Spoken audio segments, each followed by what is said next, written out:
नमस्कार, कैसे हैं आप सब। स्वागत है आप सभी का। आज का यह वीडियो क्लास 9th के सामाजिक विज्ञान विषय पर है। आप देख सकते हैं लोकतांत्रिक राजनीति है, पॉलिटिकल साइंस, क्लास 9th का। और हम लोग अध्याय 3 संविधान निर्माण के अभ्यास प्रश्नों को हल करने वाले हैं। पिछले वीडियो में हम लोग इस अध्याय को अच्छे से पढ़ चुके हैं। संविधान का निर्माण कैसे कैसे हुआ था और क्यों हुआ था, किन परिस्थितियों में हुआ था।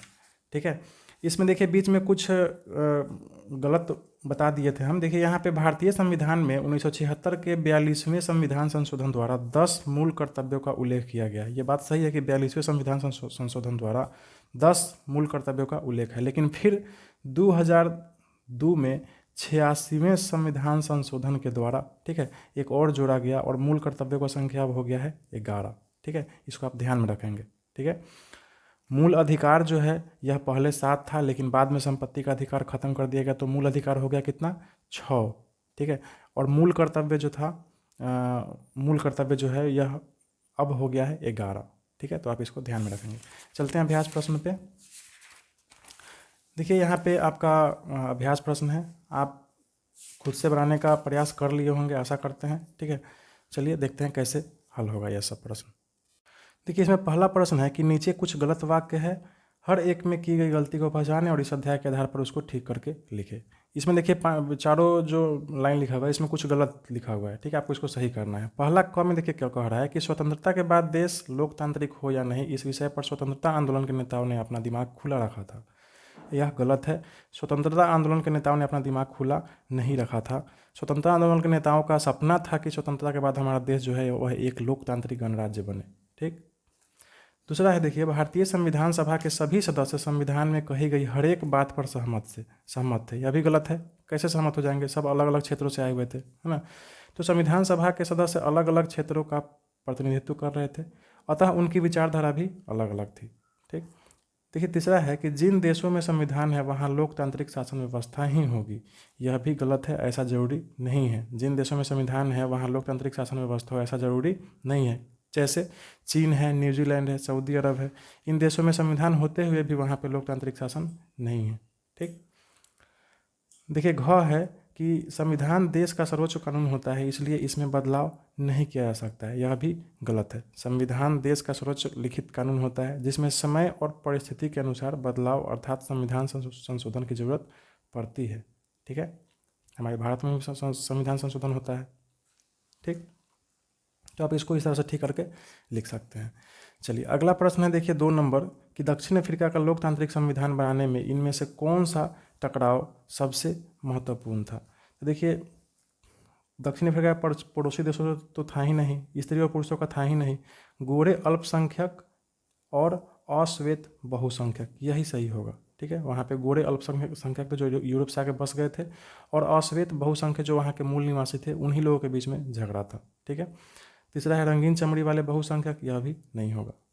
ठीक, तो दक्षिण अफ्रीका का जो मेन झगड़ा था वह गोरे अल्पसंख्यक के बीच था और अश्वेत बहुसंख्यकों के बीच। ठीक, चलिए अगला प्रश्न है आपका 3 नंबर कि लोकतांत्रिक संविधान में कौन सा प्रावधान नहीं रहता है। ठीक है, तो देखिए लोकतांत्रिक संविधान में शासन प्रमुख के अधिकार यह तो रहता ही है, विधायिका के अधिकार यह भी रहता है, शासन प्रमुख का नाम यह नहीं रहता है। ठीक है, तो इसका यह जो है यह सही हो जाएगा। देश का नाम भी रहता है। ठीक, तो देखिए शासन प्रमुख का हमारे संविधान में पद है प्रधानमंत्री, राष्ट्रपति, लेकिन कौन होगा ये तो कोई नहीं जानता है। ठीक है, वो तो जब इलेक्शन में चुना के आएगा तब ना होगा उसका नाम। ठीक, तो शासन प्रमुख का जो नाम है वह क्लियर नहीं है। अब चलिए अगला प्रश्न है आपका 4 नंबर। देखिए इसमें संविधान निर्माण में इन नेताओं और उनकी भूमिका में मेल बैठा है, आपको मिलाना है इसको। तो देखिए मोतीलाल नेहरू जो थे उन्होंने 1928 में भारत का संविधान बनाया था। सबसे पहले इन्होंने अंग्रेजों के ललकारने पर 1928 में भारत का संविधान बनाया था। ठीक है, किस तरह का भारत का संविधान होगा। BR अम्बेडकर जो थे यह प्रारूप समिति के अध्यक्ष थे संविधान सभा में। ठीक है, राजेंद्र प्रसाद जो थे वह संविधान सभा के अध्यक्ष थे। ठीक, और सरोजिनी नायडू जो थी यह संविधान सभा की सदस्य थी एक। ठीक, बहुत सारे सदस्य थे, उनमें से एक सदस्य थी। राजेंद्र प्रसाद संविधान सभा के अध्यक्ष, स्थायी अध्यक्ष, और BR अम्बेडकर प्रारूप कमेटी के अध्यक्ष। ठीक है, इतना ध्यान रखेंगे आप। अगला प्रश्न है 5 नंबर। देखिए जवाहरलाल नेहरू के नियति के साथ साक्षात्कार वाले भाषण के आधार पर अग्रलिखित प्रश्नों के जवाब दे। देखिए असल में हमारा जब भारत देश आज़ाद हुआ 1947 में, तो उसी दिन रात में जवाहरलाल नेहरू ने एक बहुत ही अच्छा भाषण दिया था। उस भाषण का नाम है नियति के साथ साक्षात्कार। ठीक है, तो वो भाषण आपकी किताब में लिखा हुआ है, बीच में पढ़ेंगे तो उसी के आधार पर आपको ये आगे जो प्रश्न है इनका उत्तर देना है। देखिए इसमें कुल 3 प्रश्न हैं। ठीक है, हालांकि जिस तरह से इसमें तीनों प्रश्न दिए हुए हैं इसका उत्तर आपकी किताब में नहीं मिलेगा, है ना, बहुत छोटा भाषण दिया हुआ है। फिर भी इसको हम अपना से इसको निकाले हैं इसका आंसर। देखिए पहला प्रश्न कह रहा है कि नेहरू ने क्यों कहा कि भारत का भविष्य सुस्ताने और आराम करने का नहीं है। तो देखिए स्वतंत्रता आंदोलन के नेताओं ने भारत के बेहतर भविष्य हेतु लोगों से ढेर सारे वायदे किए थे। इसलिए आज़ादी के बाद पंडित जवाहरलाल नेहरू ने हर एक नागरिक को इसमें सहयोग करने के लिए अपील किया। ठीक है, इसलिए कहा कि अब सुस्ताने और आराम करने का समय नहीं है।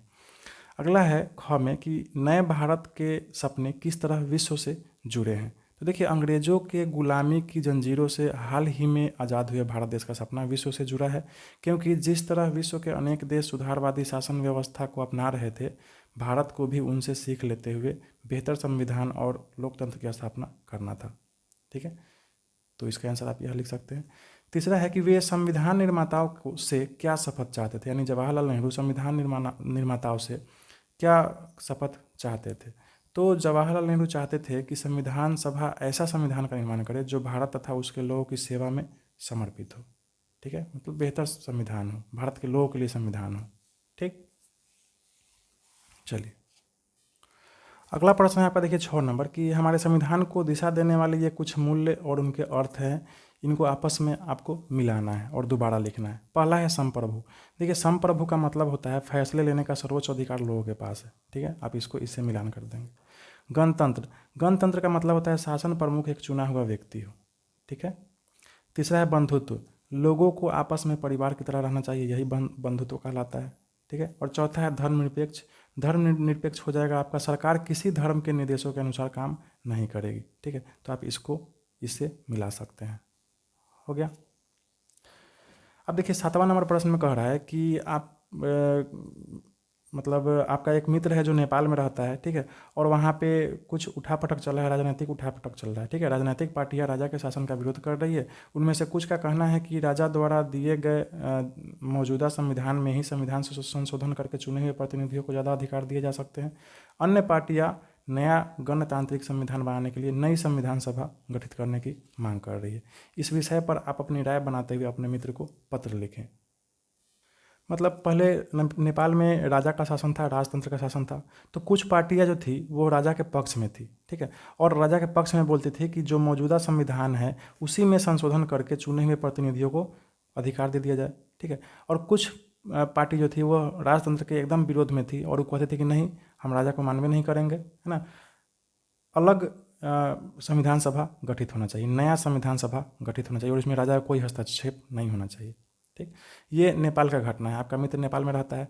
अब आपको अपने मित्र को कुछ सुझाव देना है, तो क्या सुझाव देंगे? तो देखिए आप अपने मित्र को इस तरह सुझाव दे सकते हैं कि प्रिय मित्र, सप्रेम नमस्ते। आप तो पत्र ऐसे ही लिखेंगे, मैं यहाँ कुशल हूँ, आशा करता हूँ कि तुम भी वहाँ कुशल होगे। कुछ दिन पहले तुम्हारा पत्र मिला जिसमें वहाँ की राजनीतिक स्थिति के बारे में तुमने लिखा था। मेरा कहना है कि जो पार्टियाँ नया गणतांत्रिक संविधान बनाने के लिए नई संविधान सभा गठित करने की मांग कर रही है, वह नेपाल देश के बेहतर भविष्य के लिए अच्छा है, क्योंकि वहाँ की मौजूदा राजतंत्रात्मक संविधान में संशोधन द्वारा चुने हुए प्रतिनिधियों को कितना भी ज़्यादा अधिकार दिया जाए, वे पूरी तरह से स्वतंत्र रूप से देश हित में फैसला लेने में सक्षम नहीं रहेंगे, है ना। उन पर राजा का कुछ ना कुछ प्रभाव जो रहेगा ही। ठीक है, इसलिए यह जो नया संविधान सभा गठित करने का जो मांग हो रहा है, यह उचित मांग है। ठीक, चलिए इसके बाद चलते हैं 8 नंबर प्रश्न पे। देखिए भारत के लोकतंत्र के स्वरूप में विकास के प्रमुख कारणों के बारे में कुछ अलग अलग विचार इस प्रकार है। आप इनमें हर कथन को भारत में लोकतांत्रिक व्यवस्था के लिए कितना महत्वपूर्ण मानते हैं? देखिए हमारा देश जब आज़ाद हुआ उससे पहले अंग्रेजों का शासन था, लोकतंत्र तो था नहीं हमारे देश में। ठीक, आज़ादी के बाद हमारे देश में लोकतंत्र का स्थापना हुआ। आपको यह बताना है कि भारत में लोकतंत्र की स्थापना में इन तीनों बातों का कितना, यह जो तीनों बात है वह कितना सही है, ठीक है, और कितना गलत है। पहला कह रहा है कि अंग्रेज शासकों ने भारत को उपहार के रूप में लोकतांत्रिक व्यवस्था दी। ठीक है, उपहार के रूप में लोकतांत्रिक व्यवस्था दी। हमने ब्रिटिश हुकूमत के समय बनी प्रांतीय असेंबलियों के जरिए लोकतांत्रिक व्यवस्था में काम करने का प्रशिक्षण पाया। ठीक है, यह बात बहुत हद तक सही है ना। ब्रिटिश हुकूमत के समय देखिए प्रांतीय असेंबलियाँ में चुनाव हुआ था, ठीक है। 1937 में चुनाव हुआ था, उसके बाद भी चुनाव हुआ, संविधान सभा का भी चुनाव ही हुआ था, चुनकर ही लोग गए थे, ठीक है। तो थोड़ा सा हम लोग को लोकतंत्र का आइडिया था, अंग्रेज़ों ने हमको दिया था, ठीक है। तो आप इसमें लिख सकते हैं कि हम कह सकते हैं कि हमें काफ़ी संघर्षों के बाद आज़ादी मिली, परंतु लोकतांत्रिक व्यवस्था हमें अंग्रेज़ों से उपहार में मिली, यह बात सही है। ब्रिटिश हुकूमत के समय बनी प्रांतीय असेंबलियों में निर्वाचित प्रतिनिधियों के द्वारा ही संविधान सभा के सदस्यों का चुनाव हुआ था। इसके अलावा इन्हीं असेंबलियों के द्वारा हमने लोकतंत्र का प्रशिक्षण भी पाया, ठीक। देखिए ख है, हमारे स्वतंत्रता संग्राम ने औपनिवेशिक शोषण और भारतीय लोगों को तरह तरह की आज़ादी न दिए जाने का विरोध किया। ऐसे में स्वतंत्र भारत को लोकतांत्रिक होना ही था, ठीक। यह भी सत्य है कि अंग्रेजी शासन के दौरान भारतीय लोगों को तरह तरह की आज़ादी नहीं थी, है ना, बहुत सारी आज़ादी नहीं प्राप्त थी भारतीय लोगों को। ऐसे में लोकतांत्रिक व्यवस्था में ही इन आज़ादी का स्वाद चखा जा सकता था, ठीक। अगला है, हमारे राष्ट्रवादी नेताओं की आस्था लोकतंत्र में थी। अनेक नव स्वतंत्र राष्ट्रों में लोकतंत्र का न आना हमारे नेताओं की महत्वपूर्ण भूमिका को रेखांकित करता है। यह बात ही बहुत सत्य है ना। 1947 में जब हमारा देश आज़ाद हुआ, उस समय लोकतंत्र आ गया हमारे देश में। उस समय विश्व के बहुत देशों में लोकतंत्र नहीं था, ठीक, और हमारे देश में यह हो गया। तो आप लिखेंगे कि वास्तव में हमारे राष्ट्रवादी नेताओं की सोच काफ़ी दूरदर्शी थी तथा उनकी आस्था लोकतंत्र में थी। जिस समय हमारा देश आज़ाद हुआ उस समय बहुत कम ही देशों में लोकतांत्रिक व्यवस्था थी, ठीक है। तो आप इस तरह से इनका उत्तर कर सकते हैं। चलिए हम चलते हैं अगले प्रश्न पे। देखिए 9 नंबर प्रश्न में देखिए क्या कह रहा है। देखिए इसमें कह रहा है कि निम्नलिखित कथनों पर विचार कीजिए, क्या आप उनसे सहमत है ना। सहमत है तो अच्छा है, नहीं सहमत है तो कारण बताइए। पहला क में कह रहा है कि संविधान के नियमों की हैसियत किसी भी अन्य कानून के बराबर है। यह जो है यह कथन गलत है। संविधान में लिखित नियमों की हैसियत जो है वह अन्य किसी कानून की तुलना में बहुत अधिक है, बराबर नहीं है, ठीक। ख है, भारतीय संविधान बताता है कि शासन व्यवस्था के विविध अर्थों का गठन किस तरह होगा, ठीक। तो संविधान हमें बताता है कि सरकार के विभिन्न अंगों का गठन किस तरह होगा, ठीक है, विभिन्न अर्थों का गठन नहीं, यह गलत है। और शासन व्यवस्था नहीं, सरकार, ठीक है। संविधान बताता है कि सरकार के विभिन्न अंगों का गठन किस तरह होगा, ठीक है। तीसरा है नागरिकों के अधिकार और सरकार की सत्ता की सीमाओं का उल्लेख भी संविधान में स्पष्ट रूप में है। यह कथन सत्य है कि नागरिकों के अधिकार और सरकार की सत्ता की सीमाओं का उल्लेख संविधान में स्पष्ट रूप से दिया हुआ है, ठीक है। और देखिए घ है कि संविधान संस्थाओं की चर्चा करता है, उसका मूल्यों से उसे कुछ लेना देना नहीं, यह भी गलत है। क्योंकि संविधान जो है यह संस्थाओं की चर्चा तो करता ही है, साथ ही साथ उसके मूल्यों की रक्षा भी करता है, ठीक।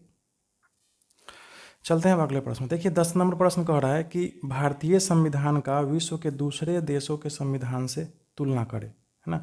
भारतीय संविधान विश्व के दूसरे देशों के संविधान से कैसे अलग है, इसका आपको तुलना करना है।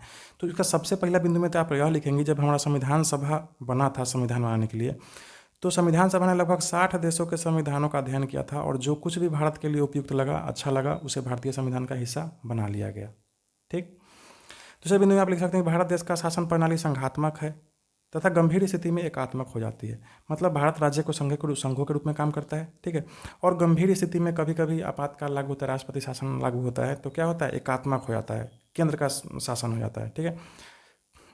जबकि अमेरिका और जर्मनी में संघात्मक, फ्रांस में एकात्मक व ब्रिटेन में संवैधानिक राजतंत्र शासन प्रणाली विद्यमान है, ठीक।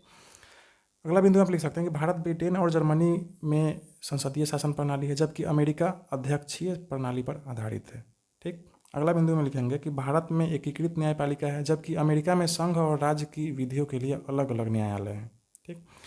अंतिम बिंदु है कि भारत में संविधान संशोधन कठोर भी है और सुगम भी है, जबकि अमेरिका, फ्रांस व जर्मनी की संशोधन प्रक्रिया जो है वह अत्यधिक कठोर है, ठीक।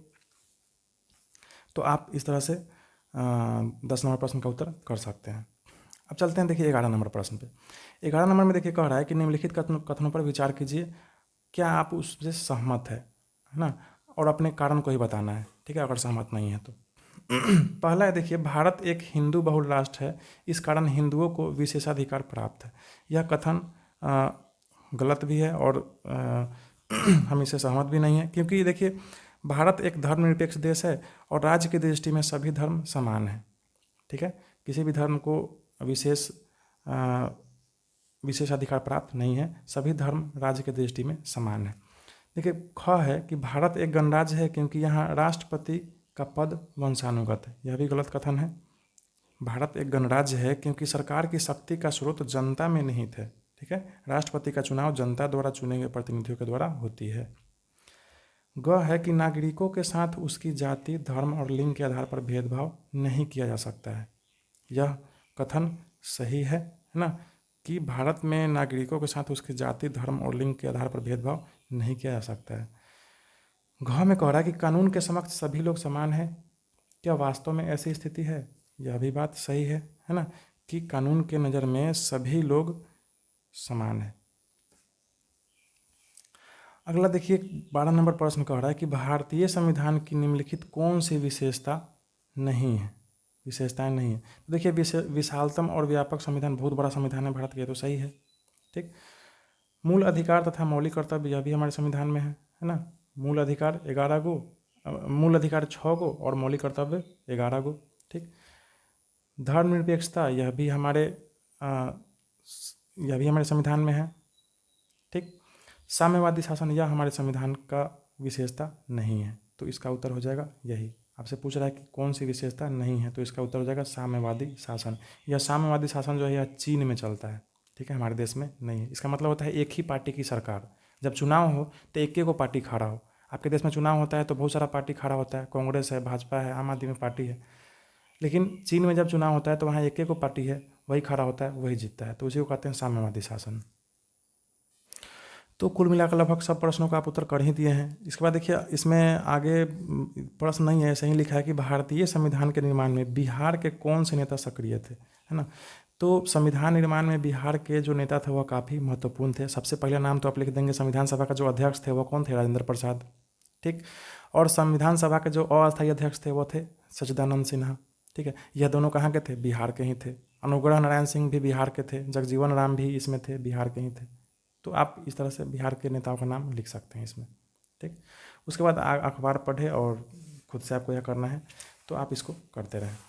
तो कुल मिला के लगभग जितने भी प्रश्न हैं उन सभी को हमने हल कर लिया है। ठीक है, आशा है यह वीडियो आपको अच्छा लगा होगा, सभी प्रश्नों को आप अच्छे से समझे होंगे। ठीक है, नहीं समझ में आया दोबारा वीडियो को रिपीट करें, आपको समझ में आ जाएगा। और किताब को ही पढ़ने का प्रयास करो खुद से, इससे आपका कंसेप्ट भी क्लियर होगा।